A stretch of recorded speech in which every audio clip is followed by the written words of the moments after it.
वालेकुम दोस्तों, आज के वीडियो में हम लोग पढ़ने वाले हैं क्लास 12 उर्दू बिहार बोर्ड 2025 में। अगर आपका एग्ज़ाम है तो ये क्लास आपके लिए बहुत ही इम्पोर्टेंट है। इस क्लास में हम मोस्ट वीवीआई सब्जेक्टिव क्वेश्चन, एक ऐसा क्वेश्चन कवर करवाया जाएगा इस क्लास में जो आपके एग्ज़ाम में 4 नंबर का पूछा जाता है। अगर आप ये क्लास कर लीजिएगा और मान लीजिए हो सकता है ये क्वेश्चन नहीं हो, कोई और क्वेश्चन हो, तो वो भी हम लिखने का तरीका बता देंगे। अगर आप पढ़ कर जाइएगा तो आराम से वही लिखना, और अगर नहीं समझ में आ रहा है कि हम क्या लिखें तो छोड़ना तो हर हाल में नहीं है, क्योंकि 4 नंबर का पूछा जा रहा है ना।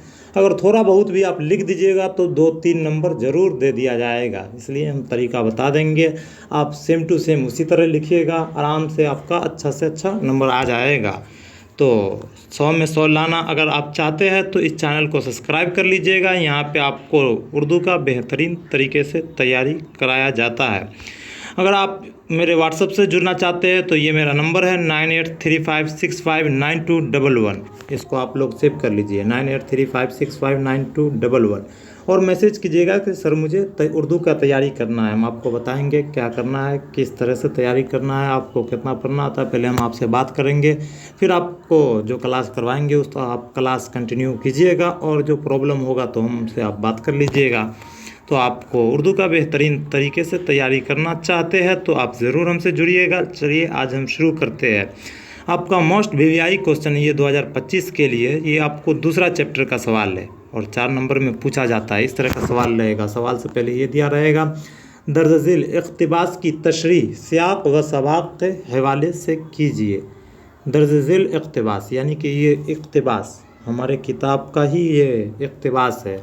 हमारा चैप्टर मिर्ज़ा फ़रहतुल्लाह बेग नज़ीर अहमद की कहानी, जो मिर्ज़ा फ़रहतुल्लाह बेग का है, उसी में ये कहानी बताया जा रहा है। मिस्टर रज़ा की हयात, टोटल कहानी आपको हम समझा देंगे इस क्लास के जरिया से। आप चैप्टर 1 को भी समझ सकते हैं। चैप्टर 1 क्या है? डिप्टी नज़ीर अहमद की कहानी, कुछ मेरी कुछ उनकी ज़बानी, ये आपका चैप्टर है जिसके मुसन्निफ़ है मिर्ज़ा फ़रहतुल्लाह बेग। मिर्ज़ा फ़रहतुल्लाह बेग के बारे में भी पढ़ना आपके लिए बहुत ही ज़रूरी है, क्योंकि आपका पहला चैप्टर है और इस चैप्टर से भी बहुत ज़्यादा क्वेश्चन पूछा जाता है। तो चलिए बिना देरी करते हुए शुरू करते हैं। तो सवाल इस तरह से आपका दिया रहेगा, मिस्टर रज़ा की बेहयाई का तो हाल सुन चुके, अब हमारी बेहयाई की दास्तान सुनिए।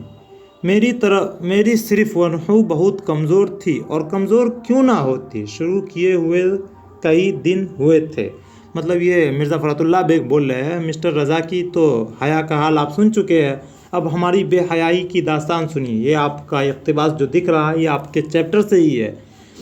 तो मेरा नूह बहुत कमज़ोर थी, और कमज़ोर क्यों ना होती, क्योंकि अभी शुरू किए हुआ कुछ ही दिन हुआ है। एराब में ठीक गलती करता था। नटर नहीं होगा, यहाँ पे नसर होगा, थोड़ा सा मिस टाइपिंग है। नसर को तो संभाल लेता था, मगर नज़म में वक्त पड़ती थी, यानी कि गलती हो जाती थी। शायर ख़ुद भी कहता था, शायर जो है ख़ुद भी कहता था, दूसरों के हज़ारों शायर याद है। शायर जो है वो ख़ुद भी कहता था, दूसरों के हज़ारों शायर याद है, इसलिए शायर को तालीम से करने नहीं देता था। इसलिए शायर को जो है तालीम से करने नहीं देता था। मियाँ दानी की हालत इसके बिल्कुल बरअक्स थी। मियाँ दानी भी एक इसका किरदार है, उसका भी हालत से मिर्ज़ा फ़रहतुल्लाह बेग का उल्टा था, बिल्कुल बरअक्स यानी कि उल्टा था। वह एराब की गलती ना करते थे। मतलब अगर आपके एग्ज़ाम में पूछा जाएगा मिर्ज़ा फ़रहतुल्लाह बेग किस चीज़ की गलती करते थे, ऑब्जेक्टिव में पूछा जाता है, तो आपको एराब में टिक करना है। और मियाँ दानी जो है एराब की गलतियाँ नहीं करते थे, मगर शायर को नसर कर देते थे। शायर जो है वो नसर पढ़ने लगते थे। नसर किसे कहते हैं? शायर तो आप लोग समझ गए होंगे, नज़म जो 2-2 लाइन का या 4-4 लाइन का रहता है, शायर नज़म के तरह पढ़ा जाता है। और नसर जैसे आपका अफसाना हो गया, दास्तान हो गया, नावल हो गया, ये सब जो है नसर है। तो शायर को नसर के तरह मतलब मिला कर पढ़ने लगते थे। सकते तो क्या झलक पड़ जाते थे। मौलवी साहब हम दोनों पढ़ने से ज़बर हो जाते थे। मौलवी साहब जो है हम दोनों के पढ़ने से ज़बर मतलब गुस्सा हो जाते थे। तो ये तशरीह आपको करने के लिए दिया हुआ है। तो अब तशरीह हम किस तरह से करेंगे, मान लीजिए किसी और चैप्टर का ही तशरीह करने को बोला जाएगा, तो शुरुआत हमको हर एक में इसी तरह करना है। पहले आप लिख सकते हैं जवाब नंबर जितना भी रहेगा आप वो लिख दीजिएगा। उसके बाद आप लिखिएगा तशरीह लिख दीजिएगा। उसके बाद फिर क्या लिखिएगा, पेश नज़र इक़्तिबास। अब ये तो नज़ीर अहमद की इक़्तिबास है ना, नज़ीर अहमद की कहानी के उन्वान से मिर्ज़ा फ़रहतुल्लाह बेग के एक खाका माखूज़ है। ज़ेरे पेश नज़र इक़्तिबास, हमारी नज़र में जो नज़ीर अहमद की कहानी का उन्वान है, नज़ीर अहमद की कहानी, टाइटल का नाम, टाइटल क्या है कहानी का? नज़ीर अहमद की कहानी, जिसके मुसन्निफ़ मिर्ज़ा फ़रतुल्लाह बेग है। तो मिर्ज़ा फ़रतुल्लाह बेग के एक खाका से माखूज़ है, जिसमें फ़रतुल्लाह बेग ने मौलवी नज़ीर अहमद के तदरीस यानी कि पढ़ाने के दौरान अपनी खामियां और मौलवी साहब के रद्द अमल को बयान किया है। क्या कहा जा रहा है? मिर्ज़ा फ़रतुल्लाह बेग जो डिप्टी नज़ीर अहमद की कहानी, मतलब आपका चैप्टर जो है नज़ीर अहमद की कहानी, वो मिर्ज़ा फ़रतुल्लाह बेग अपने उस्ताद के पढ़ाने का और अपनी खामियां का ये सब बयान किए हैं। मिस्टर रज़ा जो खाका निगार के हम सबक थे, मिस्टर रज़ा कौन थे? खाका निगार। खाका निगार कौन थे? तो मिर्ज़ा फ़रतुल्लाह बेग।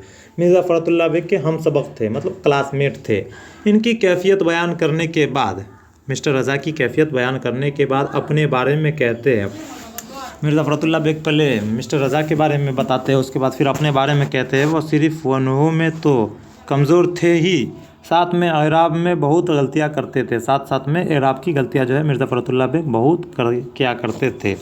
वो ख़ुद शायरी भी करते थे। मिर्ज़ा फ़रतुल्लाह बेग जो है शायरी भी करते थे और देगर शोरा के भी नहीं याद थे, और देगर शोरा के हज़ारों अशार भी नहीं याद थे, मतलब दूसरे शोरा का हज़ारों शायर याद नहीं थे।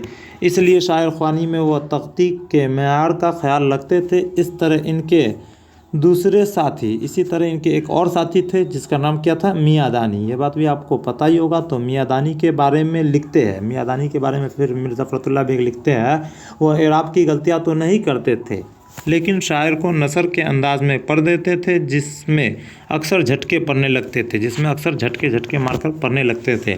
यही वजह थी कि मौलवी नज़ीर अहमद साहब खाका निगार यानी कि मिर्ज़ा फ़रतुल्लाह बेग और मियाँ दानी के पढ़ने से अक्सर नाराज़ हो जाया करते थे। इस तरह से आपको लिख देना है, आपका 5-4 नंबर का तैयारी हो जाएगा। अगर ये चैप्टर से पूछा जाएगा तो आप आसानी से लिख सकते हैं।